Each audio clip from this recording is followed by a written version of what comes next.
If your mind won't switch off, if anger, regret, or constant worry keep hijacking your day, this video is for you. In the next minutes, I'll share 10 Zen-inspired stories, reimagined with real-life examples and practical takeaways, so you can calm the noise, choose better reactions, and stop losing time to the wrong battles. No fluff, no lectures, just clear insights you can use today. How to leave the comfort cage, focus on the journey without burning out, disarm anger with one simple shift, and use silence as your secret advantage. If you're ready to trade anxiety for clarity and motion, you're in the right place. Before we dive in, hit subscribe and turn on the bell so you don't miss the next deep dive.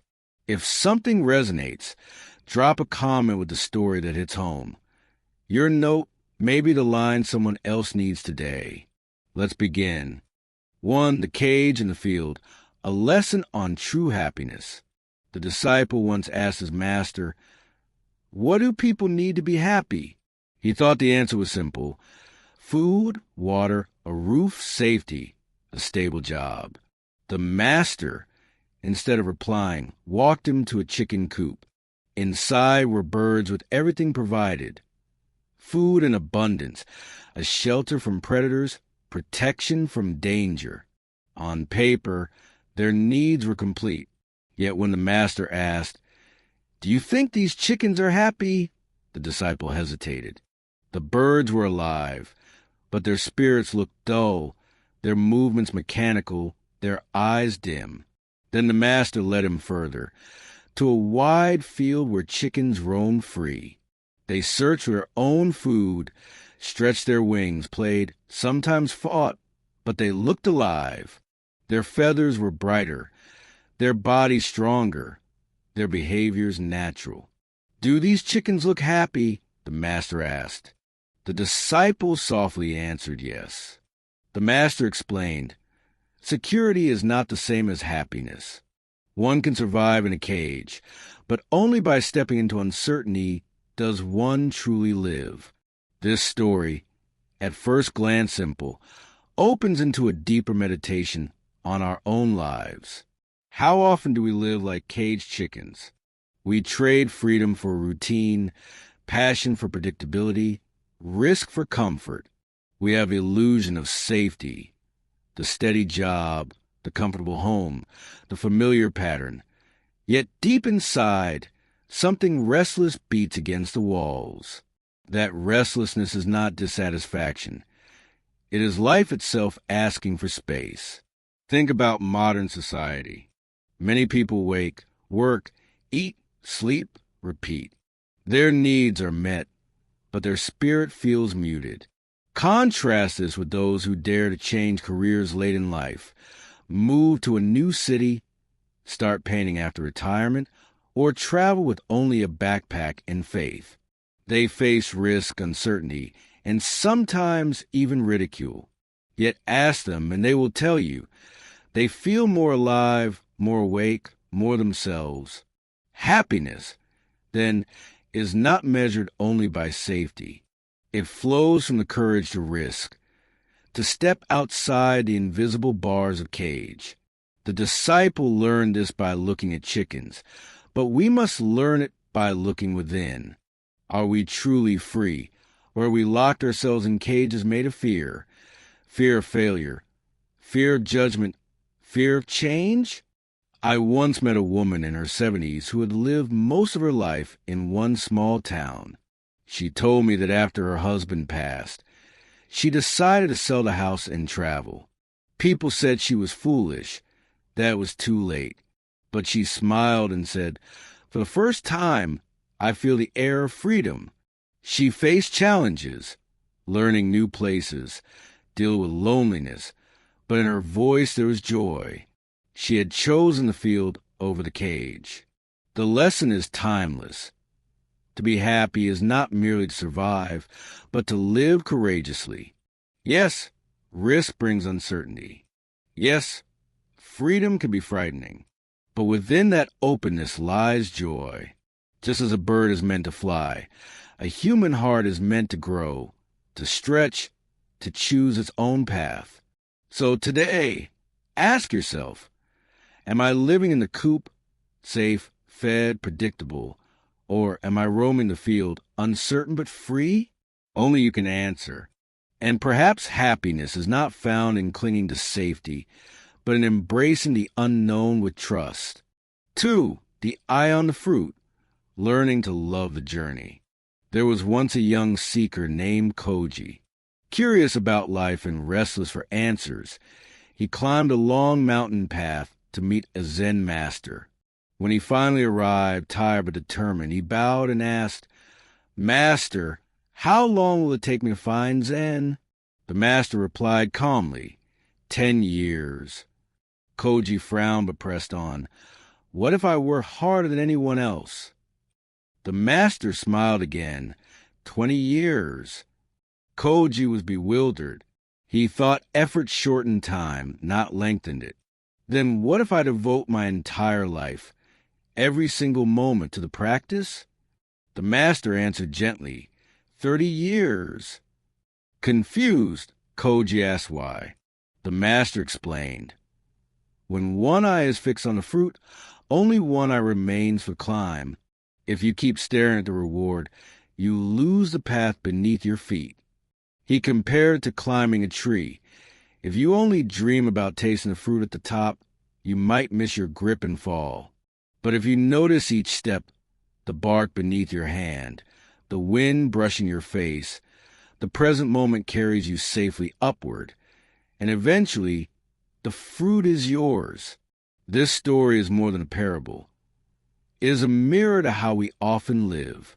We fixate on the fruit, success, wealth, recognition, or even spiritual awakening itself.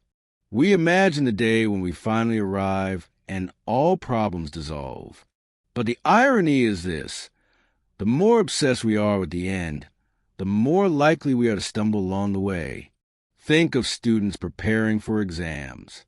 Some are so focused on a grade, on the letter that will appear on paper, that they forget to absorb the joy of learning itself.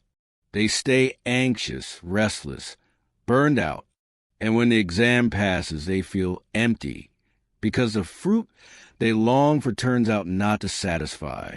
Meanwhile, others who learn step by step, who stay curious, who enjoy the process, not only perform better, but carry knowledge that stays long after the test. I once knew a man training for a marathon. At first, he only dreamed of the finish line. He ran too fast, pushed too hard, injured himself, and became discouraged. Later, he changed approach. Instead of chasing the medal, he focused on each run, the rhythm of his breath, the beauty of the sunrise. Slowly, running became joy, not burden. Months later, he not only finished a marathon, but said, "The best part wasn't crossing the line. It was the mornings along the way." The master's lesson to Koji is universal. The journey itself is the practice. Life is not meant to be rushed through like a tunnel to reach one shining point at the end. Each day is a step on the climb, each moment an invitation to notice. If we look only at the fruit, we miss the texture of the bark, the sound of the wind, the miracle of the present. In truth, we all have fruits we long for: retirement, success, enlightenment, even peace.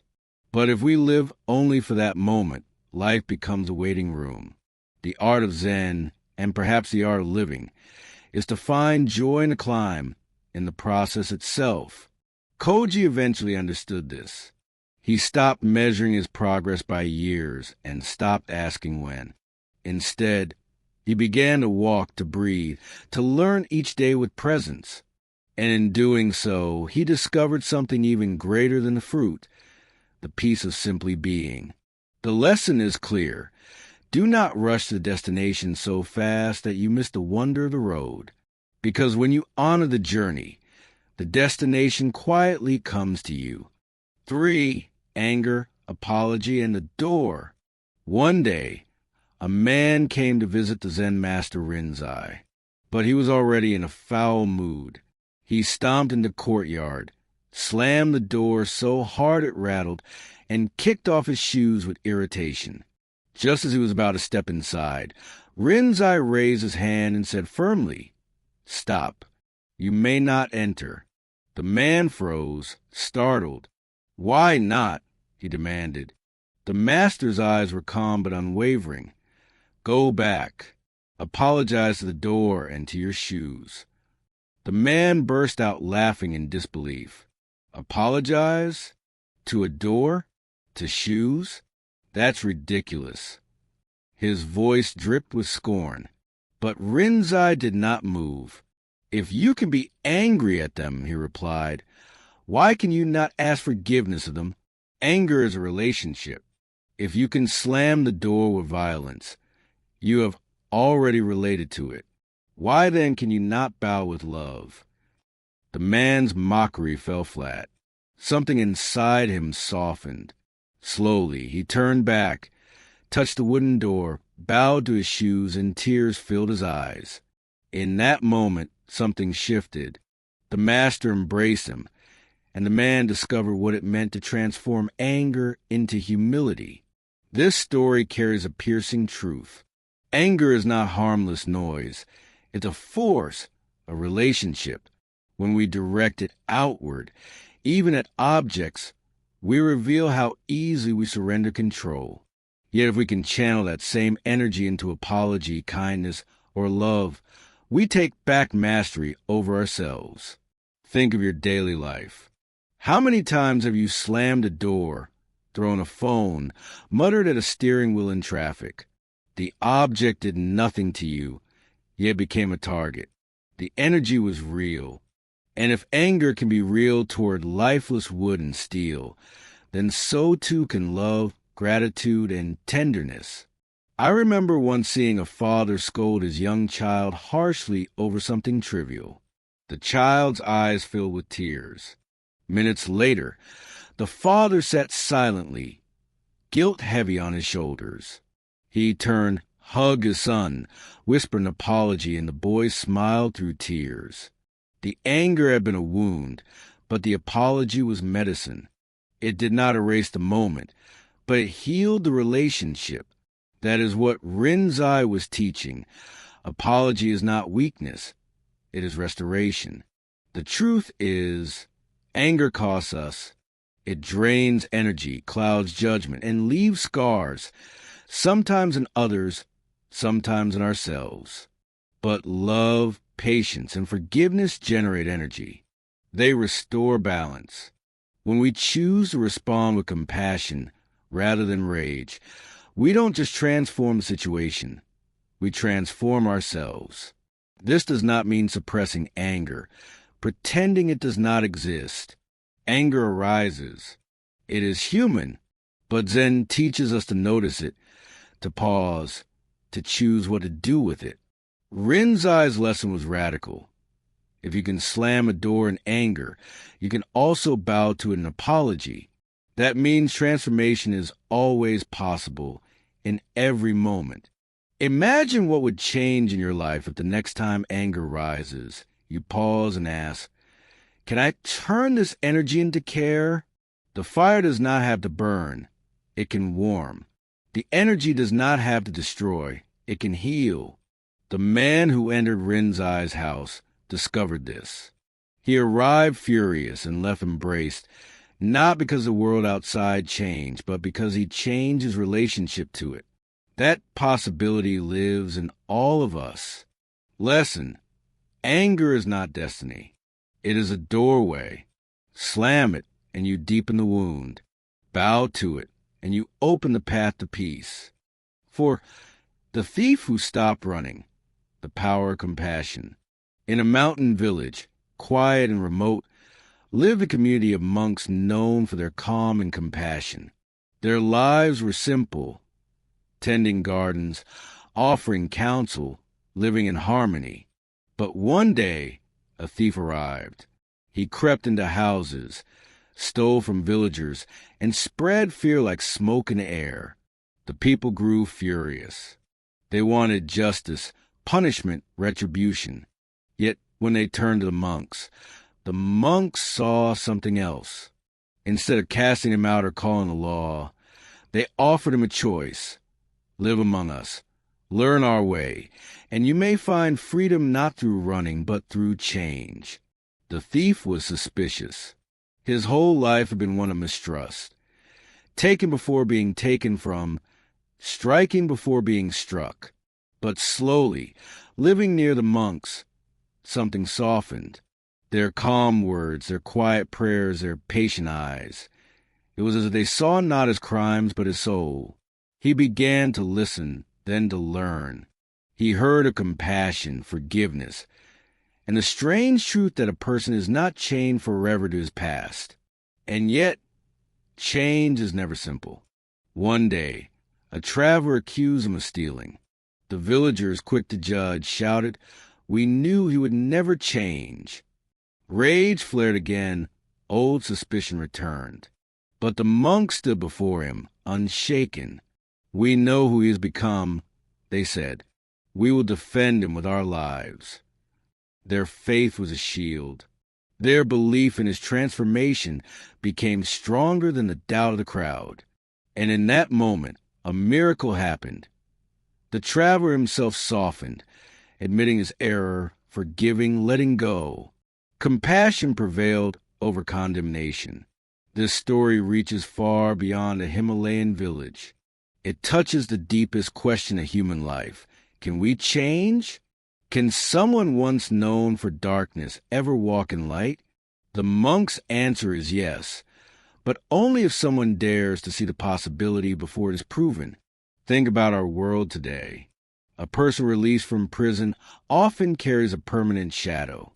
Doors close. Jobs refuse. Society whispers, once a thief, always a thief. And so, many return to old habits because no one trusted them to be more. But when communities open a hand instead of a fist, offering education, work, trust, lives can turn. Statistics show that rehabilitation programs grounded in compassion reduce crime more than punishment alone. This is not weakness. It is wisdom. I recall meeting a man in recovery who once struggled with theft and addiction. What saved him was not a harsher sentence, but a volunteer group who treated him with dignity, taught him skills, and gave him a chance to contribute. He told me, "I stole because I believed I had nothing to give. They showed me I could be useful. That changed everything." The monks knew this truth. Punishment might frighten a man for a day. Compassion can awaken him for a lifetime. The story of the thief teaches us two things. First, transformation is always possible, even for those written off as hopeless. Second, transformation rarely happens alone. It happens when others refuse to give up on us, when they defend our better self before it fully appears. So perhaps ask yourself, who in your life have you judged too quickly? Who have you silently decided will never change? And perhaps, who has given you another chance when you least deserved it? Those are the moments that shape destiny.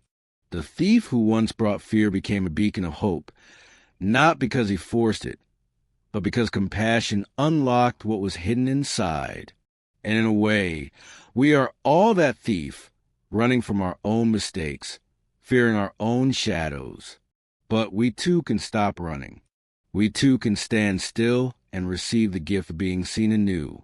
Lesson: condemnation closes a door. Compassion opens a future. When in doubt, choose compassion for yourself and for others. 5. Peace and emptiness. When the mind finally lets go.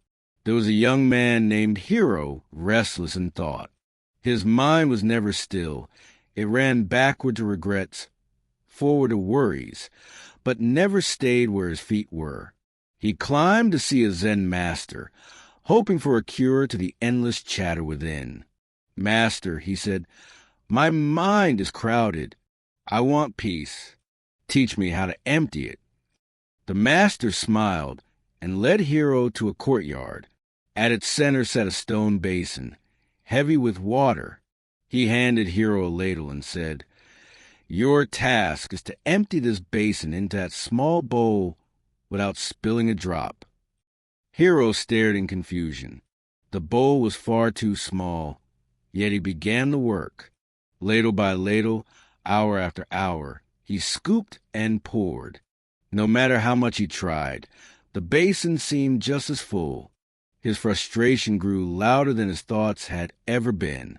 The master observed quietly, then placed a hand on Hiro's shoulder. "You're trying so hard to empty the basin, but you forgot the first step.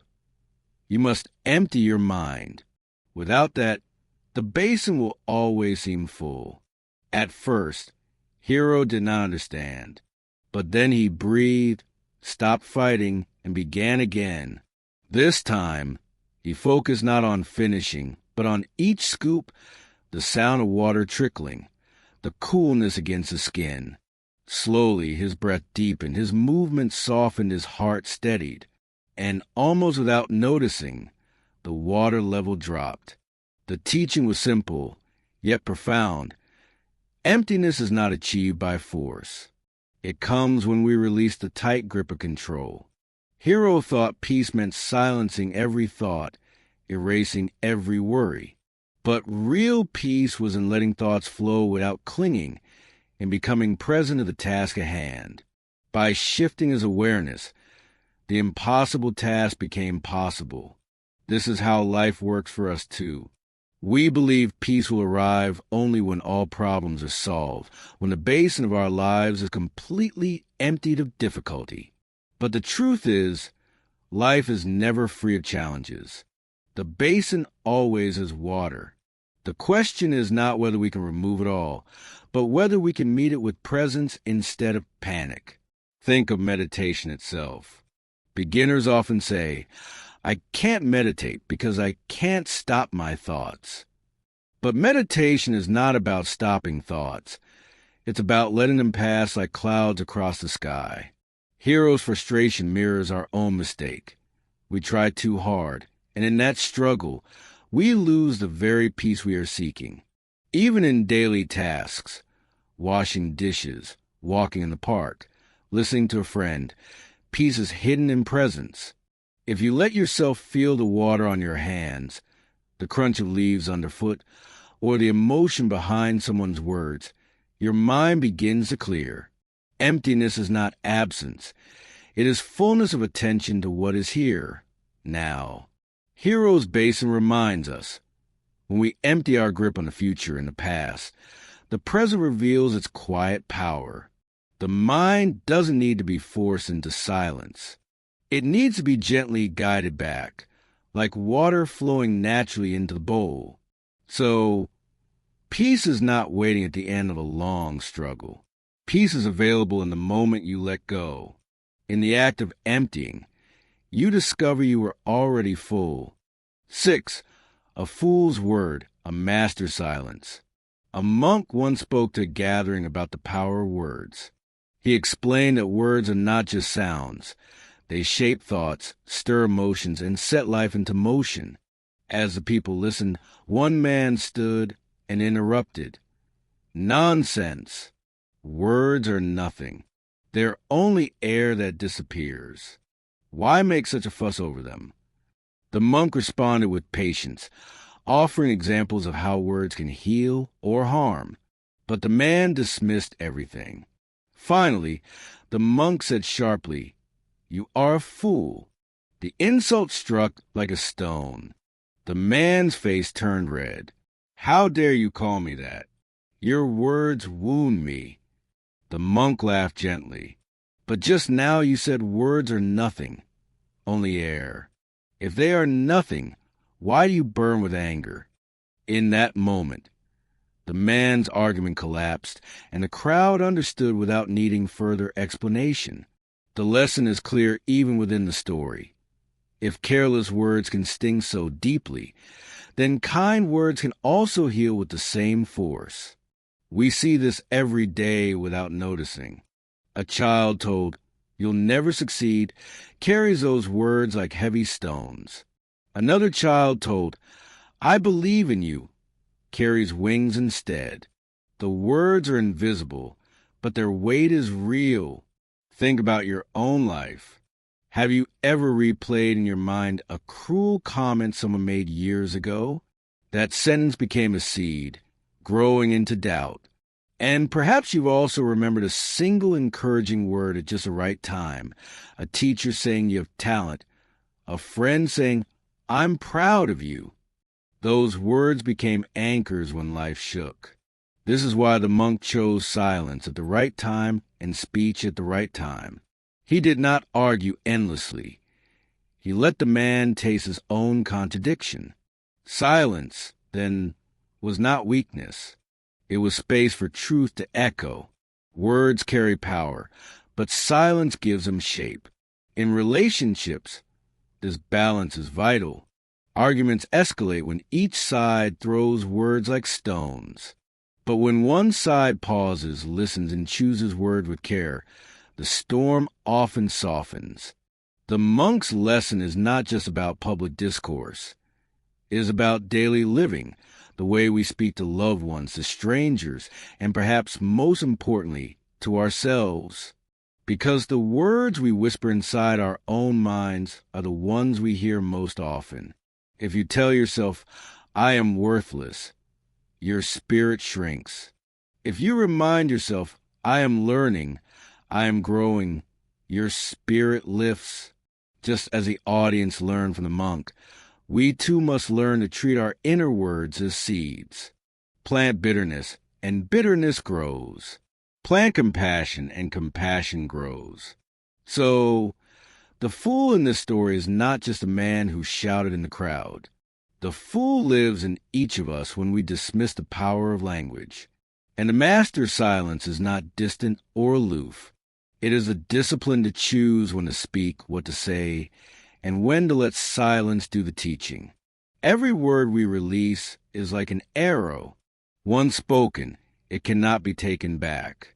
But it can pierce or it can bless. The choice, moment by moment, is ours. 7. The secret to success. When light shines and when it fades. There was once a young man who worked in a noisy factory. His mentor, an older technician, taught him simple but powerful rules. Talk less, do more, and never stop improving your skills. The young man followed this advice faithfully for years. He learned every detail of the machines, fixed problems quietly, and never boasted about his ability. When others complained, he worked. When others slacked, he kept moving. He believed diligence alone would carry him upward. But 10 years passed. The mentor retired, and the young man was still in the same position. He looked around and saw others, less skilled, less dedicated, moving ahead of him. Frustration gnawed at him. One day he visited his old teacher and poured out his heart. "I followed your guidance. I worked in silence, mastered the craft, never stopped learning. Why am I still invisible, while those with less ability climb higher?" The old man listened, and then gave strange advice. "Take a day off." The young man was puzzled. How could absence be a strategy? Yet he obeyed. When he returned, the manager called him in. While he was gone, machines broke down, and no one knew how to fix them. His absence revealed his importance more clearly than all his quiet presence ever had. Grateful, the manager promoted him. The young man rejoiced. He thought he had finally discovered the secret to success. Sometimes people see your value only when you are gone. For months, whenever he felt overlooked, he repeated the trick. He would disappear, and each time the factory stumbled. But then one day, he returned to find the gates closed to him. His name had been removed from the records. He was dismissed. Shaken, he ran back to his mentor. "I did what you told me. Why did it end this way?" The old man shook his head. "You heard only half the lesson. A light bulb that never goes out is often ignored. but a bulb that flickers too often is soon replaced. This is a hidden teaching. True success lies in balance. If you hide your light completely, people forget it's there. If you flash it on and off for attention, people lose trust. The art is to shine steadily, to show your value not by boasting or vanishing, but by being consistently reliable while also making sure your presence is felt. Think about friendships. A friend who is always available may be taken for granted. A friend who disappears whenever needed is quickly abandoned. But the friend who shows up steadily, with quiet loyalty, becomes irreplaceable. Or in families, a parent who provides endlessly without ever asking to be seen may feel invisible. Another who withdraws in anger too often may lose respect. But the parent who balances giving with being present, firm with gentle, that parent teaches by example. Even in our work today, this lesson applies. Some of us keep our heads down, hoping hard work alone will speak for us. Others play only to be noticed, showing up loudly but without depth. Neither extreme lasts. True recognition comes when we pair skill with visibility, diligence with communication, humility with the courage to remind others we are here. The young man in the factory learned too late that success is not just about doing everything quietly in the shadows, nor about manipulating absence to force attention. It is about shining steadily, building trust that does not waver, and letting others know your worth without demanding it. The secret to success, then, is not a trick. It is balance. Do not hide your light, but do not burn it out. Shine where you are and shine consistently, so that others may see, trust, and depend upon you. 8. The laugh that liberates. Finding joy in the middle of life's weight. Long ago in China, there were 3 monks who never gave their names. Wherever they went, they were simply called the 3 laughing monks. They carried no scriptures, gave no formal sermons, and wrote no books. Their only practice was laughter. They would walk into the central square of a village, stand quietly for a moment, and then burst into laughter. At first, people looked at them strangely. But then, one by one, villagers would start to laugh too. Before long, the entire marketplace would echo with joy. Then the 3 monks would leave and bring their laughter to the next town. Their only teaching was this: life is shorter than we think, lighter than we imagine, and joy is always available if we are willing to share it. For years, they spread this strange and simple wisdom. People loved them, not because they solved every problem, but because they reminded everyone that problems were not the whole of life. Yet, one day, in a small northern village, one of the monks died. The villagers rushed to see how the remaining 2 would respond. Surely now they would cry. Surely they would show sorrow. But instead, they laughed even louder, holding their bellies, tears of joy streaming down their faces. The crowd was shocked. "Why laugh when your brother is gone?" someone asked. The monks replied, "On the road here, he bet us he would die first. And he won." Their laughter honored not the loss, but the spirit that carried their friend beyond death. Even more astonishing, when his body was placed on the funeral pyre, the flames burst into colors, sparks and crackles like fireworks. The villagers gasped, then joined in the laughter themselves. It was as if joy itself had been released into the air. The story seems whimsical, but its lesson is not childish. We often carry life like a heavy burden. We take ourselves with such seriousness that every setback feels like a tragedy, every ending like the end of the world. The monks showed another way. They did not deny sorrow, but they refused to let it drown joy. Even death, the heaviest subject of all, became a reminder that laughter is possible. We can apply this in small, practical ways. Think of how often we magnify our daily frustrations. The traffic jam, the broken appliance, the missed appointment. Our shoulders tighten, our mood darkens, and the day feels ruined. But if we pause, smile, and let out even a small laugh, the heaviness shifts. The problem remains, but we are no longer imprisoned by it.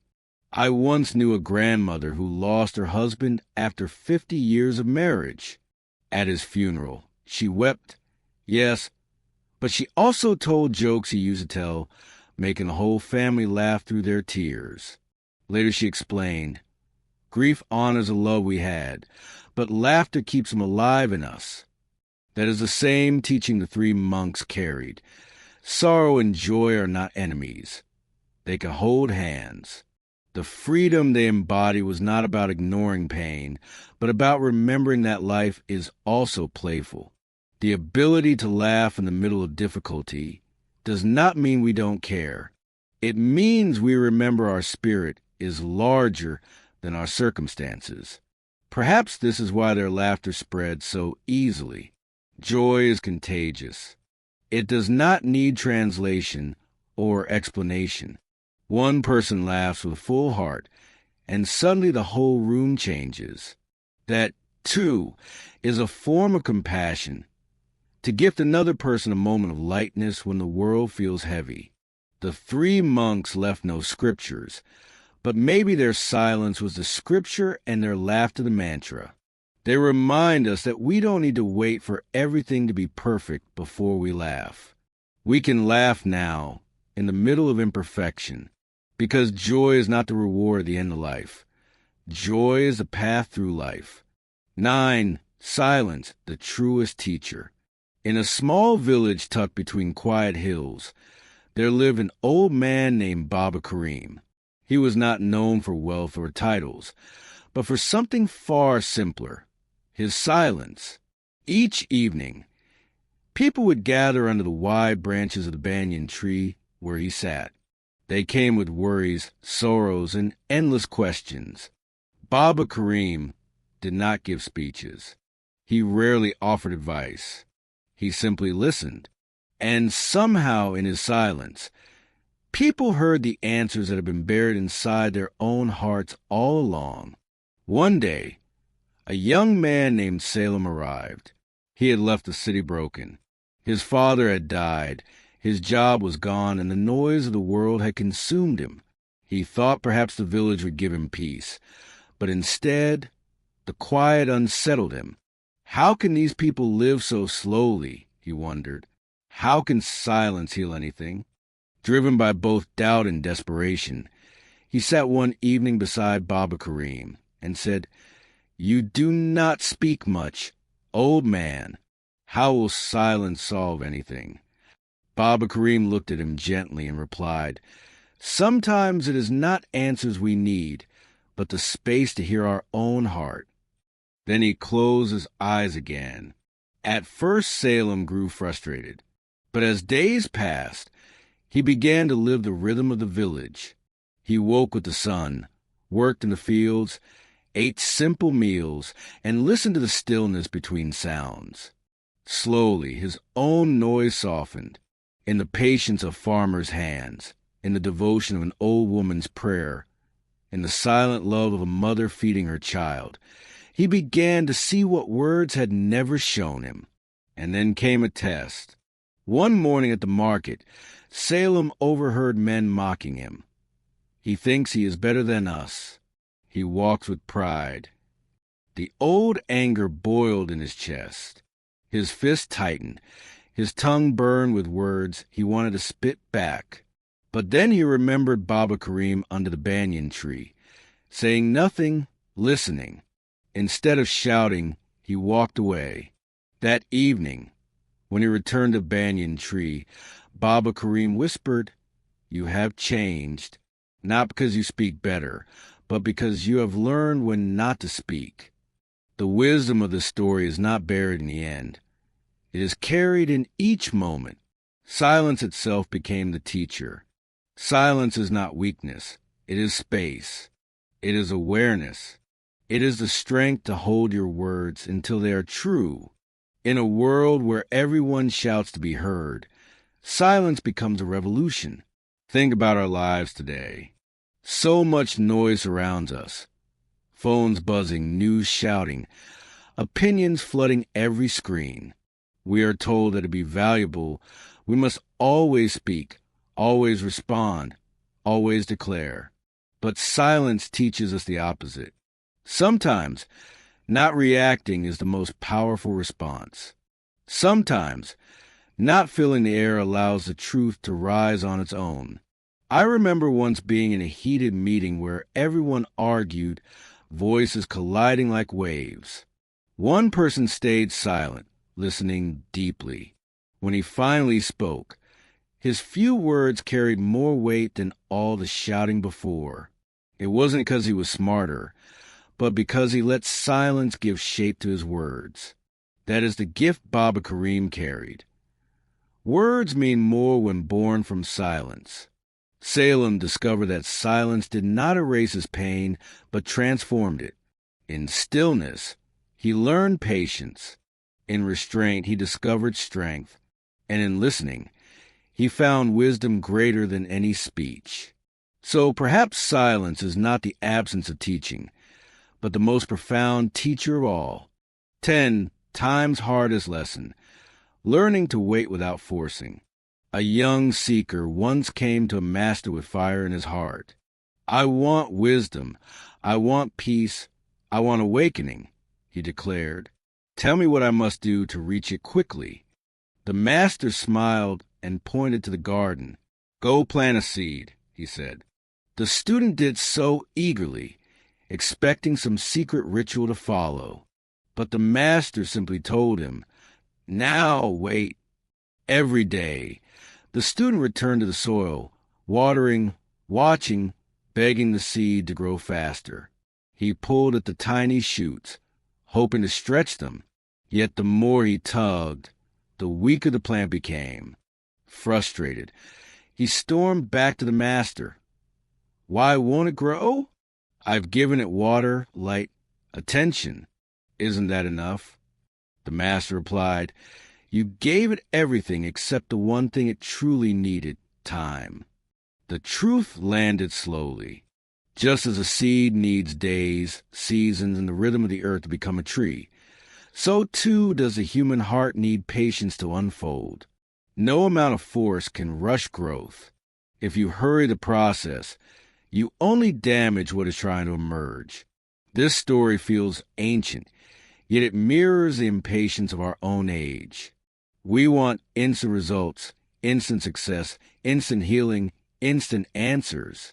We look for shortcuts to health, hacks to wealth, fast lanes to love. But wisdom resists being rushed. Like the seed in the soil, some things take root only in stillness and time. Think of relationships. Trust does not bloom in a day. You can shower someone with gifts and words, but only shared time reveals whether love is real. Or think of learning a craft. You cannot become a musician by practicing 3 days without rest, then quitting. You must return daily, patiently, until the skill grows steady like branches in spring. Even healing works this way. No medicine can force a wound to close overnight. It mends with patience, not pressure. I recall meeting an old painter who told me, "The first years of my art were ugly. I wanted to quit every week. But then I realized beauty is not in the paint. It is in the years I spend with the brush." Time is the teacher, not talent. His words carry the same echo as the master's. Growth belongs to those who endure, not those who rush.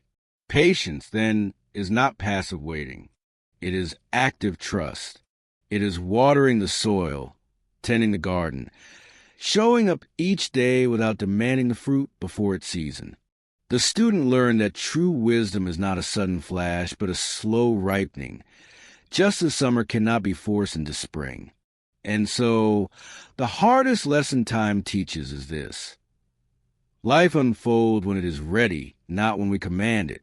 Our task is not to pull at the shoots, but to nurture the roots, trust the process, and allow the mystery of growth to do its quiet work. When the student finally stopped tugging and simply cared for the seed, one morning he saw a tender sprout breaking through the earth. Fragile, yes, but alive.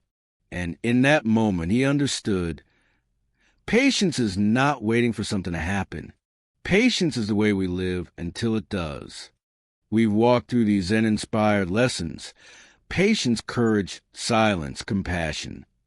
Not as distant philosophy, but as living practices you can apply right now. Remember, peace doesn't come from chasing shortcuts. It grows when you step out of the cage, focus on the journey, and let time do its work. If even one story touched your heart today, don't keep it to yourself. Like this video, so more people can find it. Share it with a friend or family member who might need a gentle reminder in their own hard time. And I'd love to hear from you. Drop a comment below and tell me which story resonated most with you. And of course, if you want more wisdom, calm reflection, and practical guidance for daily life, hit subscribe and turn on the bell.